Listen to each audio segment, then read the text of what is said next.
The Archivists had been waiting for 3 cycles when the summons finally came. Now I need you to understand something. The Archivists don't wait for anyone. These are beings who've cataloged the rise and fall of 73 civilizations, who've witnessed stars being born and dying, who've seen empires that spanned entire galactic arms crumble into cosmic dust. They're patient, sure, but they're not the waiting type. Yet here they were, all 6 of them, hovering in their containment fields outside the Forbidden Archive, looking about as uncomfortable as incorporeal energy beings can look. The door, if you could call it that, wasn't really a door at all. It was more like a membrane between dimensions, shimmering with colors that don't exist in standard physics. Behind it lived something that made even the Archivists nervous. And trust me, that's saying something. Keeper Vos Nolith, the youngest of the Archivists at a mere 40,000 years old, pulsed with what I can only describe as anxious orange. "Perhaps we should reconsider," she transmitted. "The last delegation that disturbed the Elder didn't exactly return intact." "They returned," corrected Historian Prime Tikesh, his energy field a steady blue of determination. "Technically, the fact that they'd been transformed into sentient vapor and spent the next century screaming in 17 dimensions is beside the point." "That is very much the point," Vosnalith shot back. But Tikesh was already approaching the membrane, extending a tendril of consciousness toward the ancient lock. "See, the thing about the Forbidden Archive is that it's not forbidden because of what's in it. Though the contents would probably make your average galactic citizen's brain melt out their auditory canals. No, it's forbidden because of who guards it. The Elder. Nobody knows the Elder's real name. Some say it doesn't have one. Some say it had a name once, but the word itself became too powerful and had to be erased from existence. What we do know is this: the Elder was old when the first stars ignited. It was there when the universe decided that physics were going to be a thing. And it had exactly 0 patience for stupidity, which, let me tell you, made this visit a particularly risky proposition. The membrane rippled, and a voice emerged. Not sound, exactly, but the memory of sound, the idea of what sound might be if sound had opinions about your life choices. "You interrupt my meditation to discuss humans," the Elder said, and somehow managed to make the word humans sound like a curse, a joke, and a cosmic horror all at once. "This should be entertaining." Tikesh straightened, or whatever the energy being equivalent of straightening is, and transmitted his most formal diplomatic frequency. "Honored Elder, we come seeking guidance. The humans have begun their expansion into the mid-rim territories, and the Council of Aligned Worlds has requested our assessment of the threat level." "Threat level," the Elder interrupted. "And if you've never heard a multidimensional cosmic entity laugh, consider yourself fortunate. It sounds like galaxies colliding, but with more sarcasm. You want to know if the humans are a threat, the species that showed up on the galactic stage riding chemical rockets and nuclear weapons. The ones who still use binary computers and think quantum entanglement is cutting-edge technology." "Well, yes," Vosnalith ventured. "They seem rather primitive." "Primitive," the Elder repeated, and the temperature in the corridor dropped about 40 degrees. "Primitivity is not the variable you should be measuring.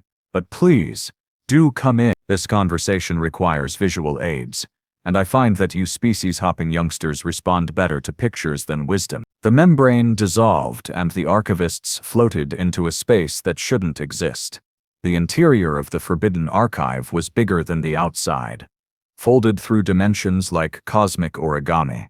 Floating in the vast darkness were millions, no, billions of crystallized memories, each one containing the complete history of a species from first thought to final breath. The Elder itself was, well, describing the Elder is like trying to describe color to someone who's only ever known sound. Imagine if time decided to become sentient, got really tired of everyone's nonsense, and took on a form that your brain could almost process without exploding. It looked vaguely spherical, constantly shifting through phases of matter and energy, with what might have been eyes or might have been tears in space-time itself, all fixed on the Archivists, with an expression of profound amusement. "Humans," the Elder mused, extending a portion of itself toward the archives. Thousands of memory crystals began to glow, arranging themselves into a spiral pattern. Let me tell you about humans. A crystal floated forward, and suddenly, the Archivists were watching a scene from 1500 years prior. A small blue planet, third from its star, covered in water and teeming with life that hadn't even discovered faster than light travel yet. This is humanity's home world, Earth, the elder narrated. Unremarkable, you might think. Standard carbon-based biology, moderate gravity, one moon, nothing special. But watch closely.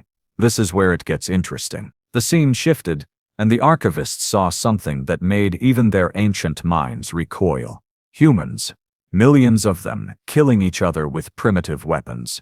Swords, arrows, crude explosives. The violence was shocking not for its scale. Galactic wars had been far bloodier, but for its persistence. The scene fast-forwarded through centuries, and the killing never stopped. It just got more efficient. They fought constantly, Takesh observed. Over territory, resources, ideological differences. You're missing the point, the elder interrupted. Watch what happens between the wars. The scene shifted again, and this time the Archivists saw something different. Humans building, creating, advancing. Each conflict seemed to spur innovation, not destroy it. They invented flight while bombing each other from the sky. They developed computers to calculate artillery trajectories. They reached for the stars using rockets designed initially as weapons. They're learning from their violence, Vasanalith said, her energy field pulsing with confused purple.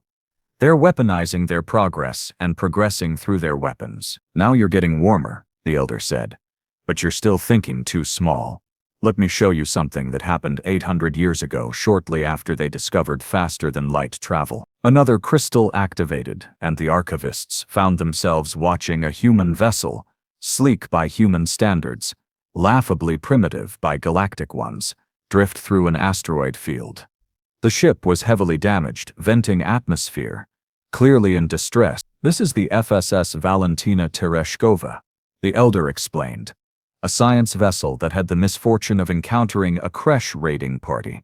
The Kresh, as you recall, were the apex predators of that sector. 15 feet tall, 4 arms, mandibles that could crush steel, and a cultural philosophy that viewed all other species as either prey or entertainment. The scene played out in horrifying detail. The Kresh ship docked with the human vessel. 30 Kresh warriors boarded, expecting easy prey. The human crew numbered only 18. Scientists, engineers, a handful of security personnel with weapons that could barely scratch Kresh armor. The battle lasted 4 hours, the elder continued. Want to guess who won? Takesh's energy field flickered with disbelief. That's impossible. The Kresh extinct now, yes, the elder said cheerfully. Thanks largely to humanity, though they don't like to advertise that fact. Watch. The humans fought like cornered animals. No, worse than animals. They fought with a creativity that bordered on insanity. When their weapons failed, they used mining equipment. When the mining equipment failed, they used the environment itself, venting sections of the ship into space, rerouting radiation from the damaged reactor, turning their own wounded ship into a weapon. But it was the end of the battle that made the Archivists fall silent. The last human standing, a woman named Dr. Yuki Tanaka, a xenobiologist with no military training whatsoever, had been cornered by the Kresh commander in the ship's medical bay. She was bleeding, exhausted, armed with nothing but a scalpel. The Kresh commander could have killed her in seconds. Instead, she started talking. I need to interrupt here, the elder said, pausing the memory, because this is the moment that changed everything. Watch carefully. Dr. Tanaka wasn't pleading for her life. She wasn't bargaining. She was explaining, in perfect Kresh dialect, which she'd apparently learned during the 4-hour battle by listening to their communications, exactly how their respiratory system worked. Where the weak points were, how a blade inserted at precisely the right angle between the 3rd and 4th Chetatans plates would pierce the primary lung sac and cause a cascade failure of their entire breathing apparatus. Then she demonstrated. The Kresh commander didn't even have time to be surprised before it collapsed, drowning in its own biological fluids. Dr. Tanaka proceeded to do the same thing to the 3 remaining Kresh warriors, moving with the precise efficiency of a surgeon who'd just discovered a new procedure. She learned their anatomy during combat, Vosnalith whispered. While fighting for her life, she was studying them. Humans don't stop learning, the elder said. Ever. They're curious to the point of self-destruction. They'll study the thing that's trying to kill them right up until the moment it succeeds, and sometimes even after. But here's what really matters. Watch what happened next. The scene fast-forwarded. Dr. Tanaka survived. Barely. The human government retrieved her, debriefed her, classified the entire incident, but word spread, as word always does in the galaxy. The Kresh heard about how one of their elite raiding parties had been eliminated by 18 humans, including a civilian scientist with a scalpel and an academic interest in alien biology. The Kresh, who'd never experienced defeat before, who'd built their entire civilization on the concept of martial supremacy, became obsessed. They studied humans. They tried to understand how such soft, weak creatures could be so dangerous. They sent more raiding parties, each one more heavily armed than the last. Every single one disappeared. Within 50 years, the Kresh population had declined by 90%, the elder said. Not because humans hunted them. Humans actually tried diplomatic contact multiple times. The Kresh declined by 90% because they couldn't psychologically handle being prey instead of predators. Their birth rates plummeted. Their warrior culture collapsed. They're still around technically, but they stay in their home system now and refuse contact with anyone, especially humans. Takesh was processing this information with visible difficulty, his energy field cycling through colors that indicated severe cognitive dissonance. But that's absurd. One species doesn't accidentally drive another to near extinction through reputation alone. Humans do, the elder corrected. Because here's what you still don't understand. Humans don't just fight to win. They fight to learn. Every battle, every conflict, every war. It's all data collection to them. They're constantly adapting, constantly improving, constantly becoming more efficient at whatever they decide to do. And right now, what they've decided to do is expand into the galaxy. Another memory crystal activated, this one showing a recent event, a human colony on the edge of Rex territory. The Rex, for those who don't know, are a hive mind species with quantum-level coordination and about 1,000 years of military dominance in their region of space. They'd issued a warning to the humans: evacuate the colony within one standard cycle or face extermination. The humans responded by inviting them to lunch. This happened 3 months ago, the elder said. The Vrex Queen herself attended, expecting to deliver an ultimatum in person. Instead, she met Ambassador Kenji Okonkwo, a human diplomat with a degree in xenopsychology and what his own species describes as an irritating amount of patience. The scene showed the lunch, a carefully prepared meal that included dishes from both species' culinary traditions. Ambassador Okonkwo spent 4 hours talking with the Vrex Queen. Not about the colony dispute, but about art, philosophy, the nature of consciousness itself. He asked questions about how the hive mind experienced music, whether individual Vrex dreamed separately or collectively, if they ever felt lonely being constantly connected to millions of other minds. By the end of the lunch, the Vrex Queen was crying, an impressive feat for a species without tear ducts. What did he do to her? Vosnalith demanded. He talked to her like she was a person, the elder said simply. Humans have this annoying habit of treating other sentient beings as individuals worth understanding, even when those beings are actively trying to kill them. The Vrex had never experienced that before. The Queen went back to her fleet and ordered them to withdraw. 3 weeks later, the Vrex signed a mutual defense pact with humanity. They weaponized empathy, Takesh said, and he sounded horrified. No, the elder corrected. And for the first time, its tone carried something that might have been respect. They don't weaponize anything. That's what makes them so dangerous. Humans are genuinely curious. They genuinely want to understand. They genuinely try to find peaceful solutions first. But they're also genuinely capable of ending you if peace isn't an option. And they'll learn everything about you in the process of doing it. The elder shifted, and more memory crystals began to orbit around the chamber, each one pulsing with stored experiences. "Let me show you why I called this meeting," it said. And the tone had changed. Less amusement now, more something that might have been concern if cosmic entities bothered with such emotions. A new scene materialized, this one from just weeks ago. A human exploration vessel, the CSS Magellan, had encountered something in deep space that shouldn't exist. A nexus point, one of those rare intersections where multiple dimensions overlap and reality gets negotiable. "Nexus points are dangerous," Vasnalith said unnecessarily. "We've lost entire research teams to dimensional collapse, temporal paradoxes, existential unraveling." "The humans sent a poet," the elder interrupted. Silence. Even in the vast emptiness of the forbidden archive, the silence was profound. "I'm sorry," Takesh finally transmitted. "But did you just say they sent a poet?" Dr. Amara Nkosi, astrophysicist, yes.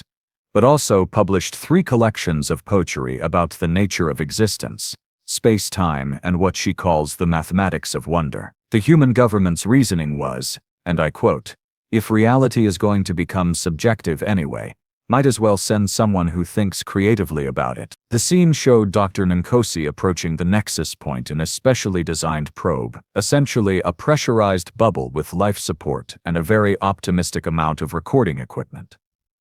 The moment she crossed the threshold, things got weird. Time started flowing in multiple directions simultaneously. Space folded in on itself like cosmic origami. Fundamental forces decided to take a coffee break and let chaos handle things for a while. Dr. Nkosi's response. She started taking notes and reciting poetry. "The boundary between is and isn't shivers here," her voice came through the recording. Calm as someone describing a sunset, where possibility wears infinite faces and chooses none, where the question precedes the answer by eons or seconds, depending on which direction time decides to flow today. "Oh, that's interesting."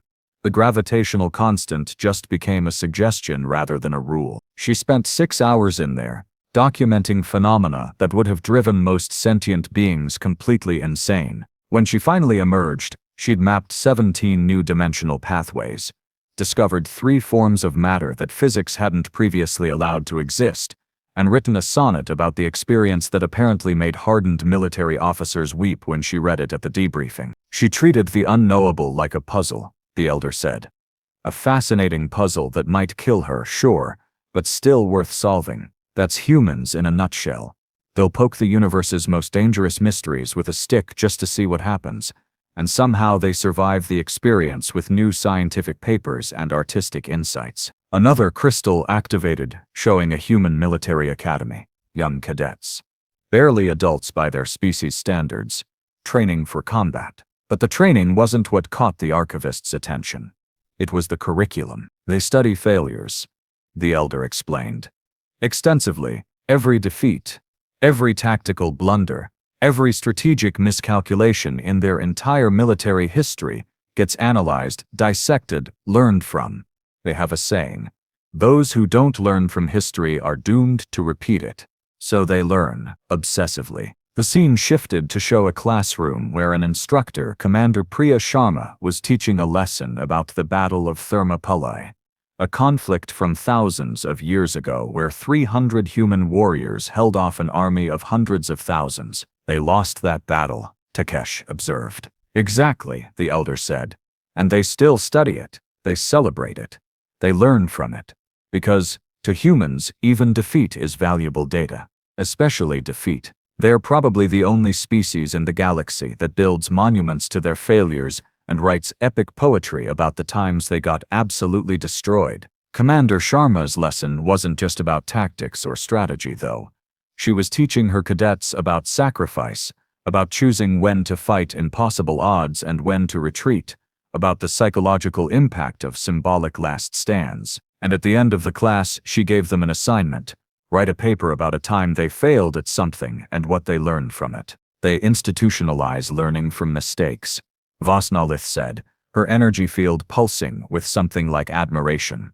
"Most species try to forget their failures, bury them, deny they happened. Humans turn them into teaching opportunities. the elder finished. Which brings me to why I summoned you here, and why you need to deliver a very specific message to the Council of Aligned Worlds. The memory crystals stopped orbiting and arranged themselves into a pattern that made the Archivists' perception fields ache.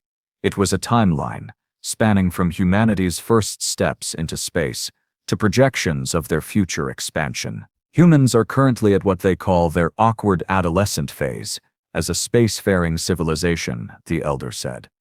They're clumsy, they're overconfident, they make mistakes that more experienced species would never make. But watch what happens in every simulation I've run. Across every possible timeline, the projections played out in accelerated time. In some timelines, humanity encountered hostile species and fought wars that lasted centuries and won every time, though not without terrible cost. In other timelines, they made peaceful contact and became the galaxy's most enthusiastic diplomats, somehow befriending species that had been enemies for millennia. In timelines where they faced extinction-level threats, they survived through a combination of luck, ingenuity, and sheer stubborn refusal to accept the concept of impossible. But in every timeline, without exception, humanity kept expanding, kept learning, kept adapting. The pattern is consistent, the elder said quietly. Within 500 years, by my calculations, humans will either unite the galaxy in unprecedented cooperation or burn it all down, trying to defend themselves. Possibly both. The variable that determines which outcome occurs isn't human nature. That's constant across all timelines. The variable is how the rest of you respond to them. Takeshi's energy field flickered with uncertainty. What are you saying, Elder? That we should ally with them? Oppose them? Contain? I'm saying, the elder replied, and its voice carried the weight of witnessing civilizations rise and fall for eons, that you need to understand what humans are before you decide how to interact with them. They're not conquerors, though they can conquer. They're not pacifists, though they prefer peace. They're not traders or explorers or warriors or diplomats. They're all of those things and none of them, depending on what the situation requires. Another memory activated, this one showing a human child, maybe 6 or 7 years old, building something with colorful plastic blocks. The child built a tower, carefully stacking blocks with intense concentration. When the tower inevitably collapsed, the child didn't cry or give up. They immediately started building again, trying a different approach. That's humanity, the elder said. They build, and when their creations fall, they learn from the collapse and build better. They've been doing this for their entire existence as a species. They built civilizations that collapsed into barbarism, then built new civilizations on the ruins, learning from the failures. They built technologies that nearly destroyed them. Nuclear weapons, environmental collapse, artificial intelligence gone rogue. And each time they pulled back from the brink and built better safeguards. The child in the memory had now built a tower 3 times as tall as the first attempt, using a completely different structural approach learned from previous failures. The council wants to know if humans are a threat, the elder continued. Here's your answer. Humans are the most dangerous species in the galaxy, precisely because they don't want to be dangerous. They'd rather make friends, trade goods, share knowledge, collaborate on scientific advancement. But if you threaten them or harm those under their protection, they will end you with the same creativity and persistence they apply to everything else. And they'll feel terrible about it afterward, which somehow makes it worse. Vorsnolith processed this for a long moment. So what do we tell the council? The elder's form shifted, expanding to fill the chamber with presence that made even the ancient archivists feel small. You tell them this: do not mistake human kindness for weakness. Do not interpret their diplomatic overtures as submission. Do not test their patience because you think their technology is inferior. Humans don't need superior technology. They have something far more dangerous than advanced weapons. What? Takesh asked. Adaptability, the elder said. Humans can survive in environments that would kill most species. They can eat things that are poison to their biology through sheer stubborn determination and generational adaptation. They've lived through multiple extinction events on their own planet, asteroid impacts, Ice ages, plagues that killed half their population, and each time they not only survived, but came back stronger. They're the universe's cockroaches, except cockroaches don't build starships and write symphonies. Another scene materialized, showing a human medical facility. Doctors were working on a patient, a Threxian, one of the galaxy's more fragile species, dying from a disease that had no known cure. This happened last year, the elder said. The Threxian homeworld suffered an outbreak of crimson fever, a virus that's nearly always fatal to their species. They'd accepted it as a death sentence for the infected. Humans heard about it and showed up uninvited with a team of doctors led by Dr. Hassan al-Rashid, a virologist who'd apparently been bored and looking for a challenge. The human medical team worked for 72 hours straight, sleeping in shifts, barely eating, analyzing the virus with equipment they'd cobbled together from Threxian medical supplies and parts they'd fabricated on site. Al-Rashid kept muttering things like, "This is just influenza with delusions of grandeur, and we've beaten worse back home with leeches and wishful thinking." They developed a cure in 4 days. 4 days for a disease that had plagued the Threxians for generations. The Threxian government tried to pay them, the elder continued. Offered massive amounts of credits, rare minerals, anything they wanted. Dr. al-Rashid's response was, and I quote, "Nah, we're good. Just name the cure after my grandmother. She always wanted something named after her." Then he and his team left to respond to a different medical emergency 3 sectors away. They saved an entire species for sentimental reasons. Vasnalith sounded bewildered. They saved a species because people were dying and they could help, the elder corrected. That's what humans do. They help even when it's not profitable, even when it's dangerous, even when the species they're helping has been hostile to them in the past. And they do it with this casual competence that makes everyone else feel simultaneously grateful and inadequate. The elder paused, and the memory crystals dimmed slightly. But here's the thing you really need to understand, the thing that keeps me awake during my meditation cycles. Humans haven't even reached their peak yet. Everything I've shown you, that's them as a young species, barely past their home system, still figuring out galactic politics, still making rookie mistakes. Imagine what they'll be like in another 1,000 years. Another 10,000. Takesha's energy field pulsed with what might have been fear. Elder, if they're this formidable now, why are you warning us? Why not just let the galaxy figure it out on its own? The elder's form condensed, becoming almost solid, and when it spoke, its voice carried the weight of cosmic certainty. Because the galaxy is at a crossroads, in most of my projections, humanity becomes the glue that holds a fractured galaxy together. The mediators who somehow manage to get species that have hated each other for millennia to sit down and talk. In those timelines we see an era of unprecedented cooperation and advancement. And in the other timelines, Vasnalith asked quietly, in the other timelines, the galaxy treats humanity as a threat to be contained or eliminated.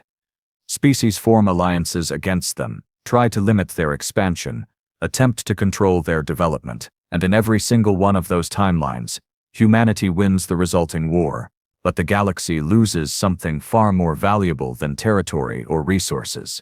It loses the chance at something better. The chamber fell silent except for the gentle hum of the archive's dimensional stabilizers. So, here's my warning, the one you need to deliver to the council, the elder said.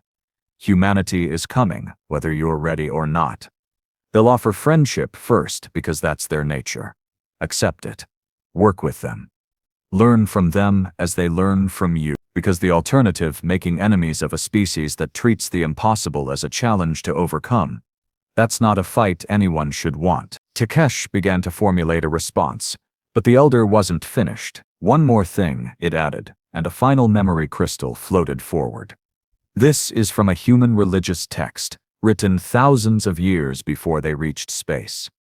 They have hundreds of these texts, different cultures, different beliefs, but this particular passage has stuck with me. The crystal glowed, and words appeared, translated into pure conceptual meaning that bypassed language entirely. Whatever you do, work at it with all your heart, as working for something greater than yourself. Humans don't do anything halfway, the elder explained.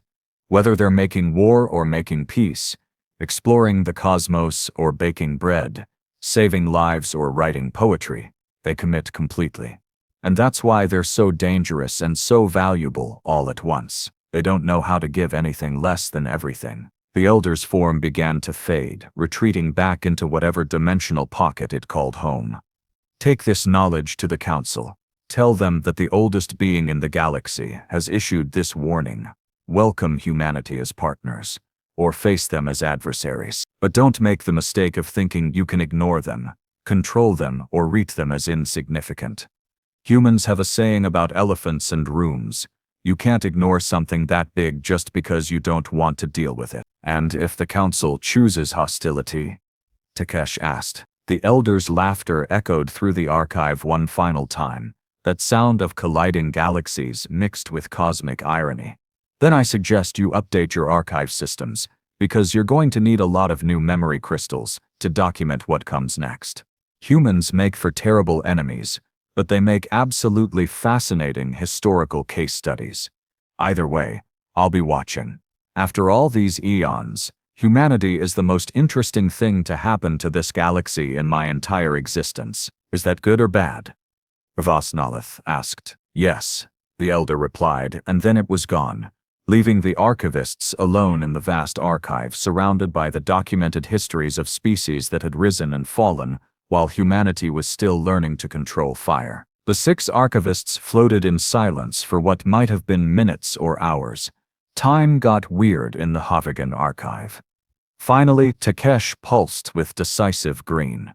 We need to contact the Council immediately and tell them what exactly. Vosnolith asked. That humans are simultaneously the galaxy's best hope and most terrifying threat. That we should befriend them or else. We tell them the truth, Takesh said. That humanity is here. They're not going anywhere, and we need to decide right now what kind of galaxy we want to live in. One where humans are allies, or one where they're enemies. Because after everything we've just witnessed, I know which option I prefer. The Archivists departed the Forbidden Archive, carrying with them the weight of the Elder's warning and the responsibility of shaping the galaxy's response to its newest, most unpredictable member species. Behind them, in the depths of the archive, memory crystals continued to record humanity's story. A story that was still being written, still unfolding, still surprising everyone who thought they had humans figured out. And somewhere, on a small blue planet orbiting an unremarkable star, humanity continued doing what it had always done, building towers from blocks, learning from failures, reaching for impossible goals, and treating the vast unknowable universe as nothing more than the next fascinating puzzle to solve. The Elder hadn't lied about one thing: humans were definitely going to make the next few millennia interesting. Whether that was good news or bad news really depended on which side you were on.